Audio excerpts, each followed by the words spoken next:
Century 21 affiliated. How you guys doing?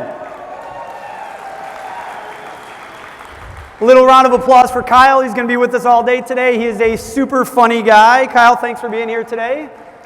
Who was here last night? Just round of applause here last night. You guys have a good time? A lot of fun. Clearly, you guys wanted to be together in person. I mean, we could not pry you guys out of the bar last night. I snuck away, by the way, about 10 o'clock, tried to sneak into the shadows, got a bunch of texts, where you at? I was sleeping by 10:30, no kids, felt awesome. But so great to have you guys in person last night. We had a great time. So good to have you guys with us today. I think we have over 500 people registered for the event today. We've got another 100 plus from home in the offices streaming. So just so good to be in person after not doing this last year. So just a round of applause. Thank you guys for being here today. By the way, Stephanie reminded me of this. She's like, classic thing you don't do to somebody before they go on stage. She's like, hey, good luck today. You haven't been on stage in 2 years. And I'm like, oh, thanks, Steph. Like, I'm sure I'm going to bomb today because of that. So I appreciate that. But it is good to be on stage with you guys and in person. I know we did this last year virtually. I think it went really well, but really tough to do. You can never replace what we're doing today. I said this to Simon and a couple of people earlier. You guys being together, the talks last night over cocktails or getting a coffee today, those are the things I don't think you can replace with the virtual event. So nice to be in person. Hopefully some really good ideas sharing today. I think we've got some great content. We got some awesome speakers. And I hope everybody just really enjoys the day. So in fact, I'm not going to spend that much time on stage today because we have so many great speakers and such great content. We've got Simon Bailey, who's going to be our keynote speaker. Simon's message is all going to be around customer service. I think one of the major areas we got to focus time and energy on in the marketplace today. We've got Mike Meadler with us, who's the CEO of Century 21. Mike's floating around. We've got great breakout sessions. We've got Jared James, who's always a crowd favorite in breakout sessions. We got Kyle emceeing. It's going to be just a really good day, and I'm excited about it. However, there's a couple things I do want to address with all of you guys before I pass it over and we get our keynote speaker going. One, I just want to give a big thank you. How about just a round of applause for all of you guys? I just want to say thanks. The last 18 months has been extremely challenging, right? I mean, we had time periods over the last 18 months where literally parts of the areas we work in geographically, Michigan directly, literally in shutdown for a period of time where we could not function and do business, all the way to being one of the hottest segments of the economy over the last 18 months. And I know it's been a wild ride. It was a roller coaster ride for all of us as we kind of moved up and down that particular area. But you guys continue to be leaders in the industry. You continue to be leaders in your local community. You continue to do what it took to service our clients and customers out there. And I know that wasn't easy. And I just want to say on behalf of myself, on behalf of our ownership and leadership, thank you guys for everything you guys put in over that period of time. I truly appreciate it. I've told this story a lot over the last 18 months in Zoom meetings or talking to people live. But if you rewind all the way back to April, May of last year, we were sitting in meetings really unsure of what the future held. Unsure, are we going to be able to keep our doors open? Unsure where the real estate industry was going to go. And I will tell you, I look at it as very fortunate to see what our industry did over that period of time. Extremely excited and thankful for what all of you guys did individually, and really excited about what we accomplished as a group over that period of time. I am going to share some numbers with you. I always like doing that to give you a sense of what takes place in the market and what we're doing as a collective group.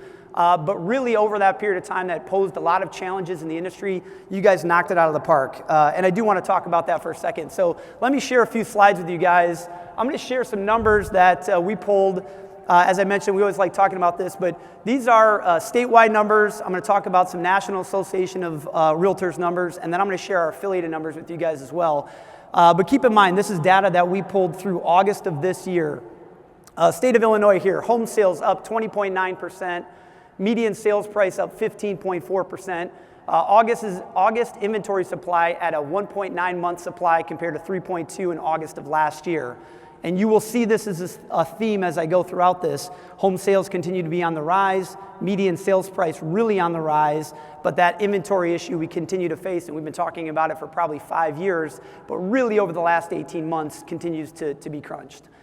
Indiana's numbers through August: home sales up 6.1% versus last year, median sales price up 14.3%, inventory, one of the few states actually up 17.1%. State of Michigan, home sales up 12.7%, average sale price up 16.43%, average days on the market down 61.8% to 26 days. Once again, inventory crunch and that days on the market shrinking. Wisconsin's numbers: home sales up 2.7% versus last year. Once again, these numbers are through August. Median sales price up 10.6%.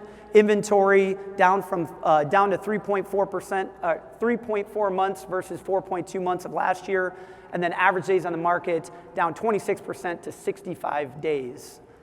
Florida, home sales up 0.2%, median sales price up 18%, inventory at a 1.3 month, down 32% versus last year. So one of the themes that you continue to see with all of that, and we see it everywhere across the U.S., is home sales are continuing to be up. That median sales price is up tremendously.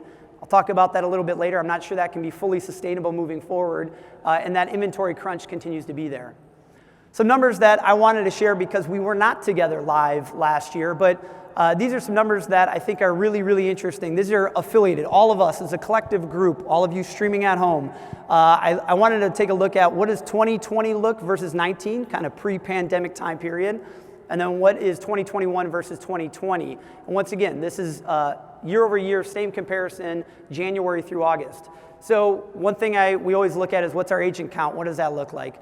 2020 versus 19 actually down 3%, but 21 versus 20 up 4.5%. So the agent population continues to grow. Our listings, we took a big dip over that period in 2020. We were down 10% versus 19, starting to rebound a little bit, so outperforming, I think, the marketplace when it comes to listings, just down 2% 2021 versus 2020. But no doubt, listings continue to be one of the big issues we face across the industry and certainly at home with us as well. Accepted offers up 1%, 20 versus 19, up 10%, 21 versus 20. Average sale price, 6% increase, 20 versus 19, up 15% year over year, this year 21 versus 20. Right now, we're at about a $251,000 average sale price across the company. And keep that in mind, we're talking 6 different states, a wide range of marketplaces, $251,000. It's probably the highest average sale price we've ever had in the history of the company since I've been involved with it.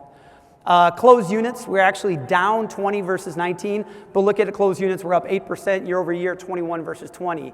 And then probably the big kicker I want to talk about is our closed AGC. This is gross closed commissions in the company. We're up 1%, 20 versus 19, up 23% year over year, 21 versus 20.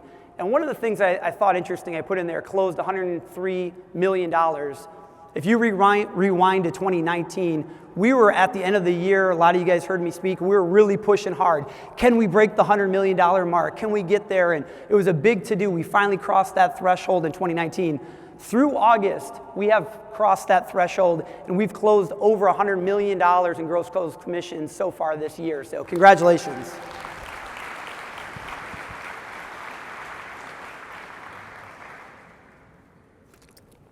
One other thing that I want to mention, we always have a chance to look at the rankings, and I always like talking to you guys about this. But so far, if you look at both units and closed AGC year to date, we get ranked, as you guys know, in the global spectrum of Century 21. 103 million closed dollars, and the units we've closed so far year to date. You guys right now, year to date, the #1 Century 21 in the world. Congratulations on that.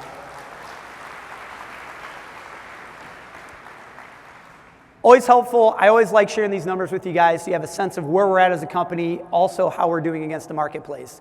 But let's talk a little bit about the future for a few minutes, and then I promise I will get off stage and I'm going to pass it over to Simon, who's much more interesting of a speaker than I am.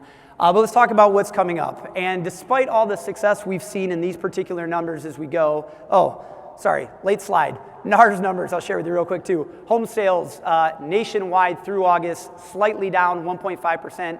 Median sales price up 14.9, inventory down to 2.6 months, down 13.4% versus last year. Once again, National Association of Realtors numbers. I'm sure we'll get updated on this too. NAR's got their conference coming up in about a month. But despite all the, I would say, success we are seeing in the numbers right now, success we're seeing in our individual localized marketplaces, there's no doubt we're going to face some challenges over this, I would say, the next couple years in the industry. We are starting to see new models move into the marketplace. I would say this is not a surprise to me. As markets get really good, you tend to see new models come about, models catch momentum in marketplaces. We're seeing that everywhere we do business right now. We're seeing really tough competition in our local marketplaces in the field. We I think as a industry are having to find new ways to stay connected with the consumers and make sure we have ways to connect with them. I personally think we're going to face some inflation over the next couple of years and probably see some market corrections. One of the stats you keep seeing in all of these is median sales price rising 15%, 10%, 20%. At some point, that just isn't sustainable, in my opinion. We have to level that out a little bit. I would assume over the next couple of years, we will see that level out a little bit. I'm not saying we're going to see 2008, 9, 10 take place, but I do think we're going to see that level out a little bit. As a company, those are all factors we're thinking about right now. How do we adjust? How do we look at market factors? How do we make sure as an organization, you as agents, we're on the leading edge of that and we know how to respond? In fact, I would say a lot of these challenges we're going to see over the next coming years are things we've seen in the past. We've lived through the Great Recession. We've lived through high interest rates. We've lived through tough times in the industry. And I would say a lot of those same factors that we're going to see, we've seen in the past. Maybe not exactly the same, but I would say from the standpoint of adversity and opportunity, those are two things we've seen in the past and quite frankly have done very well at. I would say arguably we have seen the most growth in Century 21 affiliated and the birth of how we've grown to all the different states we're in today during really market changing times. So as those changes take place over the next couple of years, quite frankly, I'm excited about it. I think they pose opportunities. And I think if we all think about it that way, we're going to have some really good times ahead of us in the real estate side. A couple things I want to leave us with here today. One, I want everybody to walk away remembering that we are a people-first industry. And a people-first industry that, quite frankly, all of you guys excel at and do really, really well at. Two, we don't talk about this probably enough, but I want to remind everybody that Century 21 is the most recognized real estate brand on the planet.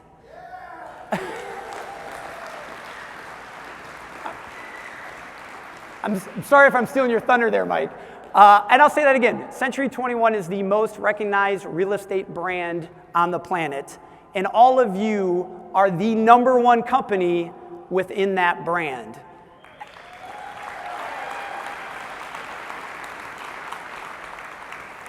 And I think that's a story we got to continue to remind ourselves to tell, whether that's in our local marketplaces, nationally through people like Mike Meadler and his team, social media, you name it, because we are doing great things in the marketplace and we will continue to do great things in the marketplace.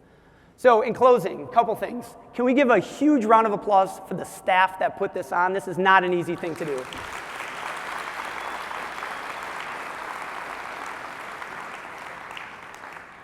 How about a round of applause for showing up? I know it seems like elementary, but that is a hard thing to do these days, so thank you guys for showing up and being here today. Last round of applause. Congratulations, number one Century 21 in the world, number one brand on the planet. Congratulations, guys, on an awesome year so far. I personally just want to say thank you. I said this to so many people last night. I miss you, miss seeing you guys. It was so great to be with you last night. Really great to be with you guys today. Congratulations on a great year. Have fun today. There's going to be some great content. Enjoy. I will talk to you guys throughout the day. Have an awesome day, guys. Appreciate it. Thanks.